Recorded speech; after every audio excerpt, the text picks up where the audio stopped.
हुआ था तो हमारे पास नेवी बहुत कमजोर थी और तटरेखा बहुत बड़ी थी, इसलिए भारत को एयरक्राफ्ट कैरियर की जरूरत थी जिसके ऊपर से हम हवाई जहाजों को उतार सके, क्योंकि फाइटर एयरक्राफ्ट छोटे होते हैं, वो ज्यादा दूर नहीं जा सकते हैं क्योंकि उनका फ्यूल टैंक भी छोटा होता है। बड़े बनाएंगे तो फिर जहाज पकड़ा जाएगा, मार के गिरा दिया जाएगा, तो छोटे दूर तक ही वो जा सकते हैं, इसलिए हमें एयरक्राफ्ट कैरियर की जरूरत पड़ी। जो द्वितीय विश्व युद्ध में सबसे ज्यादा यूज हुए तो ब्रिटेन का एक जहाज बन रहा था HMS हरकुलियस, ये अपने काम नहीं आ सका क्योंकि ये बनते बनते कि द्वितीय विश्व युद्ध खत्म हो गया, तो भारत ने इसे 1957 में खरीद लिया और 1961 में अपने हिसाब से इसे मॉडिफाई करके अपने करियर में शामिल कर लिया और ये 1997 तक भारतीय सेना में रहा ये एयरक्राफ्ट करियर। हमने उसको नाम दिया INS विक्रांत। तो विक्रांत जो है हमारे साथ कई यादें जोड़ा है 1971 की लड़ाई में। 1971 की लड़ाई में बांग्लादेश का नक्शा पलट के रख दिया यही विक्रांत, इसको डुबाने के लिए आया था पाकिस्तान का PNS गाजी जो खुद डूब के चला गया। और 1971 की ये वीडियो को, ये पिक्चर को कोई भूल नहीं सकता। हालांकि 1971 की लड़ाई पे हम पूरा एक वीडियो बना दिए, कितने लोग देख लिए होंगे लोग। अब हम समझते हैं विक्रांत के बारे में। विक्रांत जब रिटायर हुआ तो इसे तोड़ दिया गया, हालांकि ये नहीं तोड़ना चाहिए था, इसे एक म्यूजियम बना देना चाहिए क्योंकि इसने पाकिस्तान के 2 टुकड़े किए थे, इसे करना गलत था।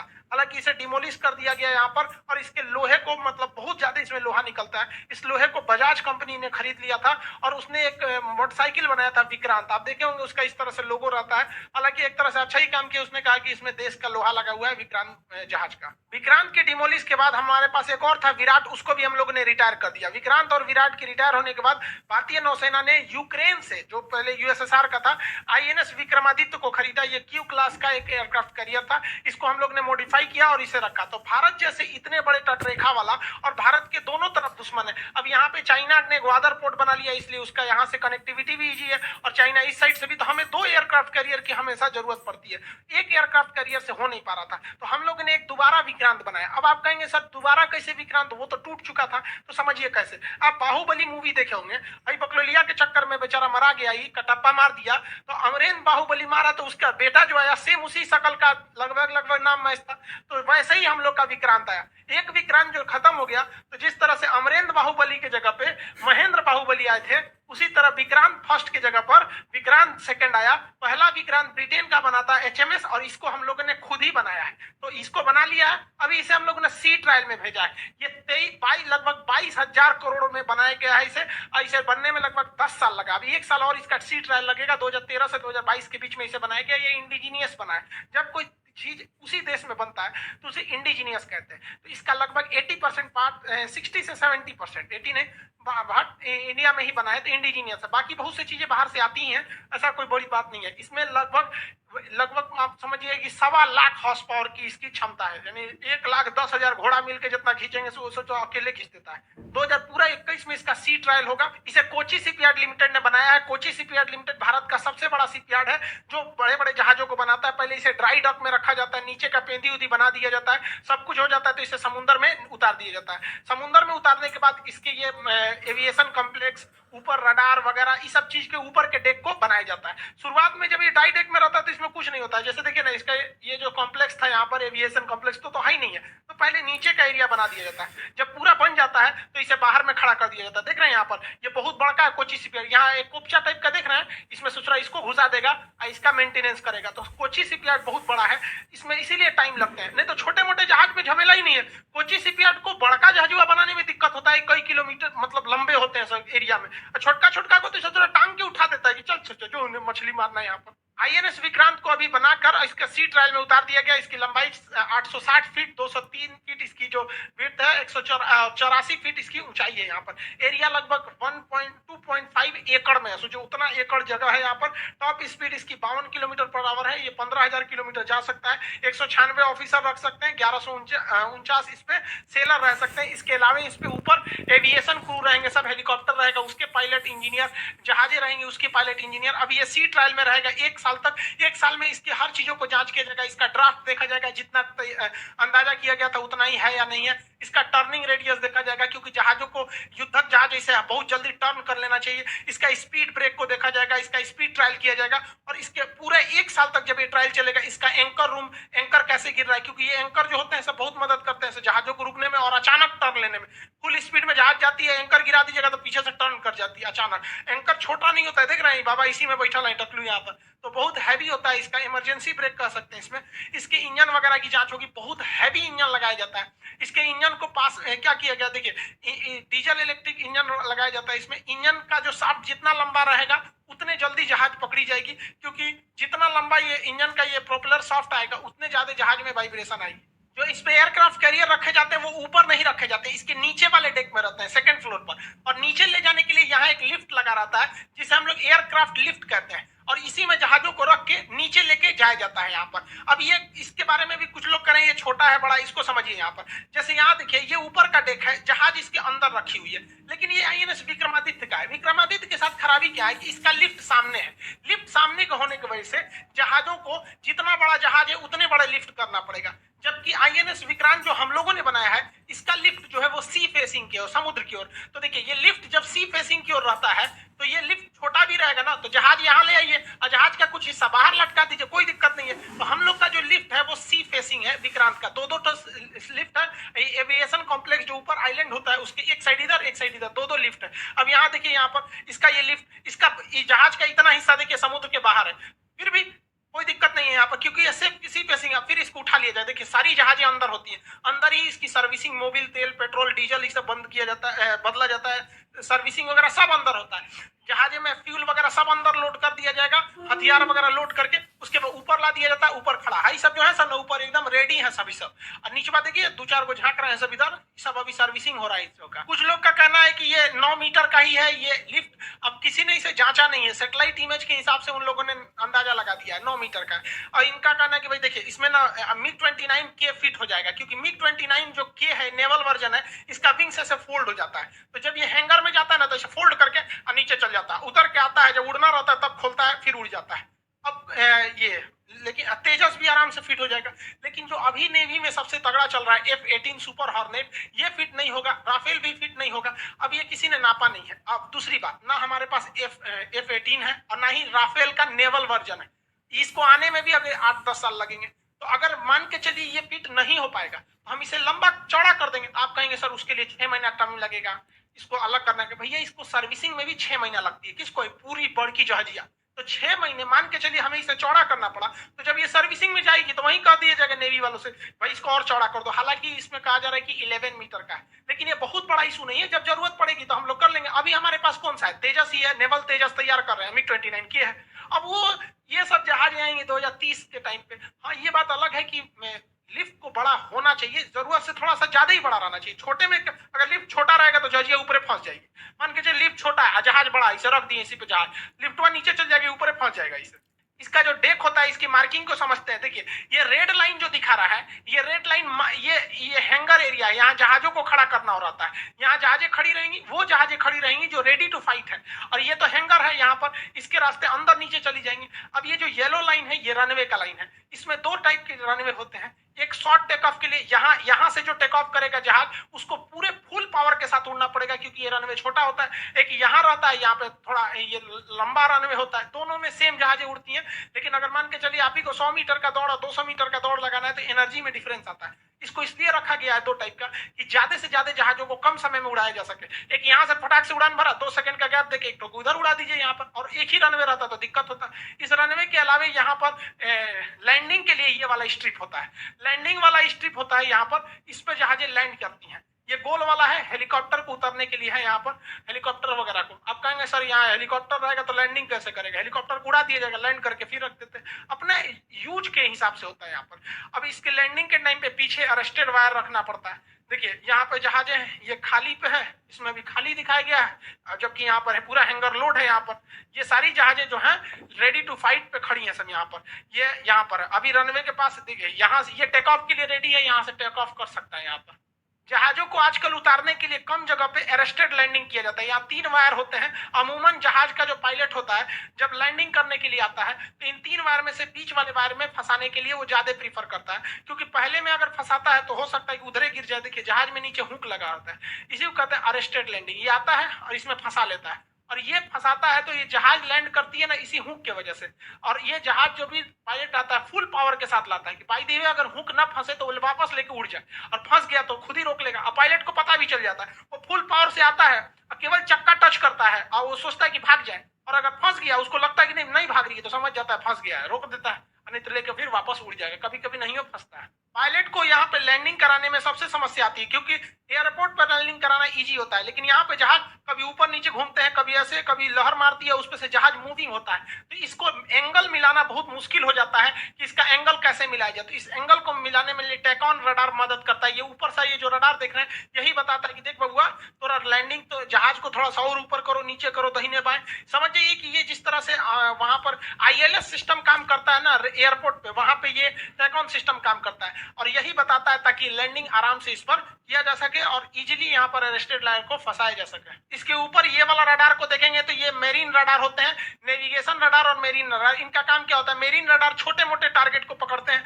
जैसे ड्रोन आ गया या छोटे शिप आ गए सब, नहीं तो इसी में बम बांध के लड़ा जाएगा तो भड़किए जाएगा। और नेविगेशन रडार जो होते हैं वो रास्ता बताते हैं जहाजों को कि ये रास्ता है, इधर से जाइए, नहीं तो पता चला समुद्र ऊपर से तो दिख रहा है समुद्र है, नीचे से कोई पहाड़ खड़ा रहेगा तो पेदिए रगड़ा जाएगा उसका। तो ऐसी समस्या ना आए इसके लिए कई तरह के इसमें रडार लगाए जाते हैं। इसके अलावा अगर आप यहाँ पे ऊपर देखेंगे ये वाला, ये सेलेक्सर RN रडार, ये बड़े साइज के होते हैं, 2 ठो लगाए गए हैं यहाँ पर। ये एक इस साइड में उधर से में, ये वार्निंग रडार होते हैं। ये 400 किलोमीटर रेंज होता है, 400 किलोमीटर के दायरे में कुछ भी आएगा पूरा वार्निंग सिस्टम को ये दे देगा। इस सारे सिस्टम को इसके ऊपर ही इसको लगाया जाता है ताकि वार्निंग इसको दिया जा सके। इसका जो मेन रडार लगाया गया है MM स्टार रडार लगाया गया है, मल्टी फंक्शनल रडार। ये MM स्टार यहाँ पर देखेंगे ये इस शेप में बनाया गया है और एक यहाँ पर बनाया गया, हालांकि शायद इसमें अभी इसको फिट नहीं किया गया, क्योंकि जब इसमें फिट किया जाता है MM मल्टी फंक्शनल रडार तो ये हल्का सा उभार आ जाता है, कोई जरूरी भी नहीं। देखिए यहाँ हल्का हल्का उभार देखने को मिलेगा। ये पूरे 360 डिग्री के डायरेक्शन में कई सारे टारगेट को निशाना बना सकते हैं। जैसे मान के चले अचानक 10 ठो 50 ठो जहाज आ गया, 10 ठो मिसाइल आ गया, 2 ठो हेलीकॉप्टर आ गया, ड्रोन आ गया, इसको कोई टेंशन नहीं, सब पे नजर रखेगा, एक ठो पे लॉक कर देगा इधर उधर में। तो ये multi functional MF multi functional star radar होते हैं, ये इसका मेन रडार है। हालांकि इस पे चालू कर दिया गया होगा या नहीं भी किया होगा, करने में कोई ज्यादा दिक्कत नहीं आता है। इसके अलावा इस पे ये जो एंटीना देख रहे हैं ये बहुत महत्वपूर्ण काम करता है। ये कैमिट सिस्टम होता है, ये एंटी रडार होता है। इसे जहाजों के ऊपर वाले भाग में यहाँ पे शिफ्ट कर दिया जाता है इस टाइप का। ये क्या करता है, अगर दुश्मन का रडार हमारे विक्रांत को पकड़ेगा ना तो उसको भटका देगा, वो उसको फिगर नहीं बनने देगा, उसको भटका देता है, तो इसलिए इसे एंटी रडार कहते हैं। तो दुश्मन अगर कोई मिसाइल मारेगा हमारे जहाज के ऊपर ना तो ये मिसाइल को भटका देगा, क्या इधर नहीं ना, उधर गिरो, उधर उधर विक्रांत है इधर, तो भटका देता है वहां पर, जिससे कि निशाने चूक जाते हैं।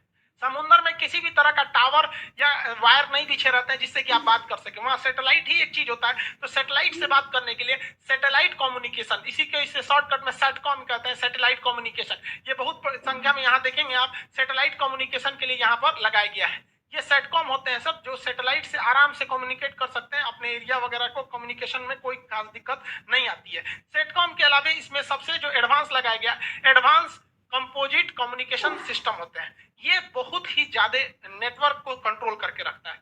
ये एंटीना के एक पूरे ग्रुप को कहते हैं, इसमें बहुत सारे एंटीना लगे रहते हैं। आप यहाँ देखेंगे तो ये लगाए गए हैं। ये क्या करता है, इस जहाज को कम्युनिकेशन करने में यही मदद करता है। ये जो INS विक्रांत है ये किसी एयरक्राफ्ट से कैसे संपर्क करेगा, इसी एंटीना के माध्यम से, जो उड़ रहा हुआ ड्रोन है या जहाज है या हेलीकॉप्टर है। इसके अलावा सबमरीन से कोई पानी के अंदर है तो वो सिग्नल देगी तो यही पकड़ेगा। इसके अलावा तट पर मान के लिए मुंबई के तट से कोई आदेश आया तो यही पकड़ेगा। तो एक तरह से समझिए कि पूरा कम्युनिकेशन सिस्टम को यही कंट्रोल करके रखता है। सेकेंडरी सर्वेलांस रडार को इसके टॉप पर यहाँ आप देख सकते हैं, यहाँ लगाया गया। ये रडार जहाजों के पोजीशन को दिखाता है। जैसे हमारे खुद के जहाज मान के चले राफेल वगैरह है या MiG-29 के, इनके ऊपर भी रडार लगे होते हैं, लेकिन इस रडार की क्षमता ज्यादा नहीं होती है। तो ये अगर उड़ते हुए गए, इनको रास्ता दिखाना है कि भाई देख तुम्हारे पीछे से दूसरा जहाज आ रहा है, तो ये वाला रडार पता कर लेता है कि रे भैया हमारा MiG गया है, उसके पीछे पाकिस्तानिया का भी है, तो उसको ये वाला रडार तुरंत बता देगा, पलट पलट पलट मार देगा। वहां पर डेक के अंदर जो होते हैं पूरे सेलर वगैरह रहते हैं, इनके अंदर जिम प्लेग्राउंड वगैरह सारी चीजें का व्यवस्था होता है। खाने पीने का आइटम रहता है, इनमें 6 महीने का सामान को स्टोर कर सकते हैं। इसमें ब्रेड बिस्किट ये सब बनाने के लिए बेकरी मशीन होती है, हॉस्पिटल होता है, सब चीज इसके अंदर। ये चलता फिरता शहर है, इतना खतरनाक होता है यहाँ पर। पाकिस्तान को टेंशन हो गया इसको लेके, उसका कह रहा है कि इतनी फैसिलिटी तो उसके कराची शहर में नहीं है जितना अकेले इसमें। इसके ऊपर वाले इस पार्ट को हम लोग कहते हैं एविएशन कॉम्प्लेक्स, इसे आइलैंड भी कहते हैं लोग यहाँ पर, नहीं तो इसे एविएशन कॉम्प्लेक्स या सुपर स्ट्रक्चर कहते हैं। इसी पे सारा कमांड सिस्टम इसी पर रखा गया रहता है। अब यहाँ पे कोई जहाज लैंडिंग वगैरह करती है तो इसी में से एयर ट्रैफिक कंट्रोलर ATC वगैरह का काम यहीं से होता है। जैसे देखिए यहाँ पर इसके अंदर बैठे हैं लोग ना, यहाँ से टुकुर टुकुर झांकेगा जहाज लैंड किया या नहीं किया, खाली है या नहीं रनवे वगैरह, ये सब चीज को ये एविएशन कॉम्प्लेक्स या सुपर स्ट्रक्चर से ही देखते हैं लोग। इसके ऊपर जो होता है ये वेदर रडार को भी लगाना जरूरी है, ताकि इन्हें पहले से चेतावनी मिल जाए कि आगे मौसम खराब है, चक्रवात, तूफान, सुनामी या कोई भी मौसम में गड़बड़ी आएगा, तो इनका खुद का वेदर सिस्टम होता है, बता देता है महाराज कैप्टन साहब उधर जा रहे हैं, टाइटेनिक वाला हाल हो जाएगा, गड़बड़ मौसम है, उधर ठंडा पड़ रहा है, मोड़िए मोड़िए दाहिने मोड़िए, पहले ही मोड़ देगा, नहीं तो जाकर थूर लेगा टाइटेनिक की तरफ में, सब पैसे डूब जाएगा हम लोग का। इस तरह से ये सी ट्रायल पे निकला है, जितने चीजें बताएं इसका 1 साल तक गहन जांच होगा, काम कर रहा है कि नहीं। अब हम लोग का थर्ड एयरक्राफ्ट कैरियर आईएनएस विशाल, अब इस पे डिस्कस हो रहा है कि इसके चाहिए कि नहीं चाहिए। बजट के अभाव में कहा जा रहा है कि भैया इसको नहीं चाहिए, हालांकि हमें थर्ड एयरक्राफ्ट की जरूरत जरूरी है वहां पर, और थर्ड एयरक्राफ्ट जो आएगा उसमें ये स्की जंप वाला सिस्टम नहीं होगा। स्की जंप में जहाजों को ऐसे इसके ऊपर जाके ऐसे जंप करके उड़ाया जाता है, जिस वजह से अपनी फुल क्षमता से नहीं उड़ पाती है। जबकि अमेरिका वगैरह में देखेंगे तो उसमें कैटापुल्ट सिस्टम है, छोटे से रनवे, बस इतने दूर में जहाजें उड़ जाती है, 2-2 रनवे। इसमें क्या किया जाता है ना, जहाज के निचले चक्के को नीचे एक मशीन होती है गुलेल टाइप का, उसमें फंसा दिया जाता है और वो उसको फेंक देता है ऐसे गुलेल टाइप का, तो उड़ाने के लिए कोई दिक्कत ही नहीं है। तो विक्रांत में हम लोग इस आने वाला थर्ड एयरक्राफ्ट कैरियर के लिए हमें इसकी जरूरत पड़ेगी, और रखना भी चाहिए हम लोग को, क्योंकि देखिए थर्ड एयरक्राफ्ट कैरियर की हमको जरूरत है, क्योंकि भारत की जो तटरेखा है आप देखेंगे एक लंबी तटरेखा है, तो इसको हमेशा 2 एयरक्राफ्ट चाहिए। अब हम कहेंगे सर 2 ठो है भाई, एक ठो अगर सर्विसिंग में जाता है ना तो 6 महीना लगता है उसको रिपेयर सर्विसिंग, इतना बड़ा एरिया है उसको करने में, तो एक ठो तो सर्विसिंग में जाएगा, तो एनी टाइम हमारे पास एक ही अवेलेबल रहेगा। तो 3 ठो रहेगा तो एक ठो सर्विसिंग में गया, 2 ठो रेडी है, तो हमें 3 चाहिए, एक हिंद महासागर, एक अरब सागर, एक बंगाल की खाड़ी, एक सर्विसिंग के लिए चाहिए। और दूसरा हमें बनाने में जाता क्या है, वरना यूक्रेन का हाल हो जाएगा। दुनिया में सबसे ज्यादा एयरक्राफ्ट मतलब पानी वाली जहाजों को बनाया था यूक्रेन में, जब रूस जो था यूएसएसआर था, 1991 में जब यूएसएसआर टूटा तो इसके जितने भी वो शिपयार्ड थे उसको छोड़ दिया गया। दुनिया में जितने भी बड़े बड़े रूस ने एयरक्राफ्ट कैरियर बनाए हैं वो सब के सब यूक्रेन में बने हैं। और आज हाल यूक्रेन का ये हो गया है कि यूक्रेन जहाज बनाना भूल गया, क्योंकि उसने कुछ आगे शिप बनाए नहीं, अब उसको जहाज बनाने के लिए तुर्की से खरीद रहा है। तो वही हाल हमारा हो जाएगा अगर हमारे पास कैटापुल्ट टेक्नोलॉजी नहीं है जो जहाजों को उड़ा सके। तो क्या दिक्कत है भाई साहब, हम लोगों ने ऑलरेडी बना रखा है एक एयरक्राफ्ट कैरियर, ये विक्रांत हम लोग के पास ऑलरेडी है, हमारे पास इसका डिजाइन है, नक्शा है, हर चीज है। अगर हमारे पास थर्ड बनाने के लिए खर्चा आता है तो इसी को कॉपी करके एक और बना दीजिए, ज्यादा खर्चा नहीं आएगा। ना आपको अलग से इंजीनियर बुलाना है, ना डिजाइन बनवाना है, ना कोई कटिंग का सांचा अलग बनाना, सब कुछ फिट है वहां पर। जैसे मान के चलिए हम किसी दर्जी के पास गए कपड़ा सिलवाने के लिए, और 2 महीना बाद कहें कि यार ये कपड़ा तो ठीक है हो रहा है, एक और सिलवा लेते हैं, तो हमको मेहनत थोड़ी करना है, कपड़ा खरीद के दे देंगे, उसके पास नाप ऑलरेडी है, तो हमारे पास ऑलरेडी नाप पड़ा हुआ है विक्रांत का, एक और बना के दे देंगे, 3 तो हो ही जाएगा यहाँ पर। देखिए डर भी जरूरी होता है, संख्या बहुत मायने रखती है। कोई कहेगा पाकिस्तान के पास कितना एयरक्राफ्ट करिए, एक को नहीं। चाइना के पास अभी फिलहाल एगो है, एगो बन रहा है, 2030 तक 10 गो कर लेगा, अरे 10 गो कर लेगा, और 2030 तक हम लोग मॉडलें बनाएंगे, तब तक इसी को छाप के रख दीजिए। हमारे इंजीनियर क्या खाली बैठे रहेंगे सब 2030 तक? और हम तो कहते हैं कि भाई एयरक्राफ्ट कैरियर में बहुत खर्चा आता है, एक जहाज खरीदो, उसके ऊपर हेलीकॉप्टर अलग से खरीदो, उसके ऊपर मतलब एयरक्राफ्ट लड़ाकू जहाज अलग से खरीदो। उससे अच्छा है कि हम लोगों को एक आइलैंड बना लेना चाहिए आर्टिफिशियल। देखिए हमारे पास ऑलरेडी जो है यहाँ पर हमारा ये अंडमान निकोबार है, यहाँ हमारी नेवी ऑलरेडी डिप्लॉयड है, यहाँ रडार एयरपोर्ट वगैरह सब है, यहाँ लक्षद्वीप में है।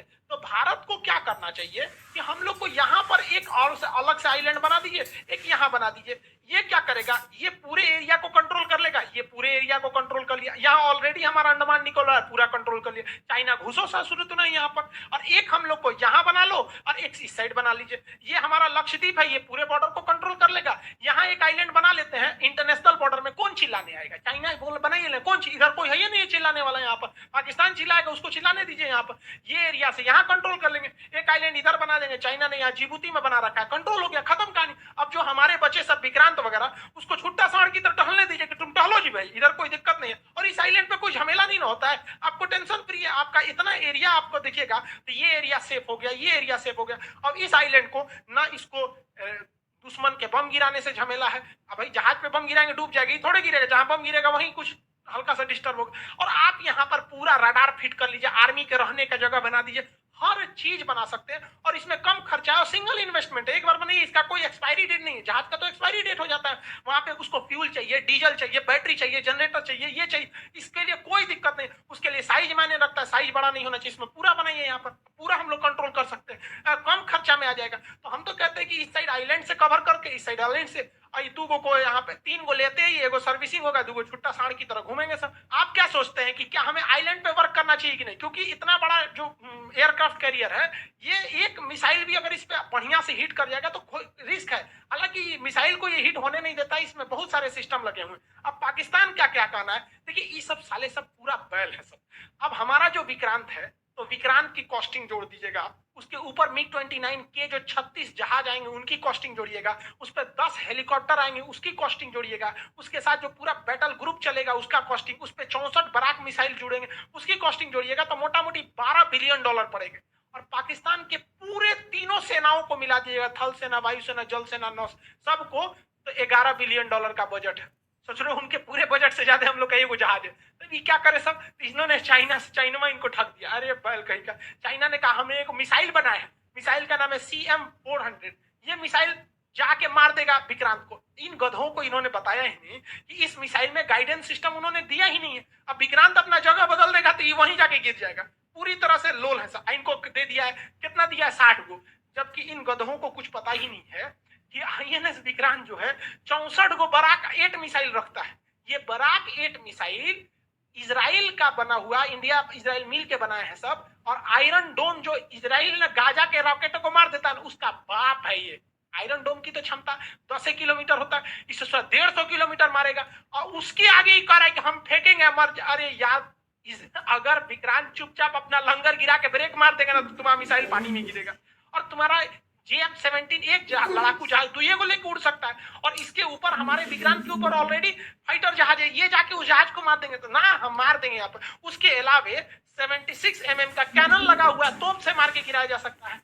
या फिर हमारे पास AK-660 मशीन गन लगे हुए हैं। ये पॉइंट मशीन गन होते हैं, इनको रडार से फिट कर दीजिए, ये जिधर देखेंगे निशाना लगाने की जरूरत नहीं, रडार से देख के मार देते हैं वहां पर। लेकिन ना, ये मार के गिरा देंगे हमारे विक्रांत को। इन शत्रुओं को कुछ आते पते नहीं है यहाँ।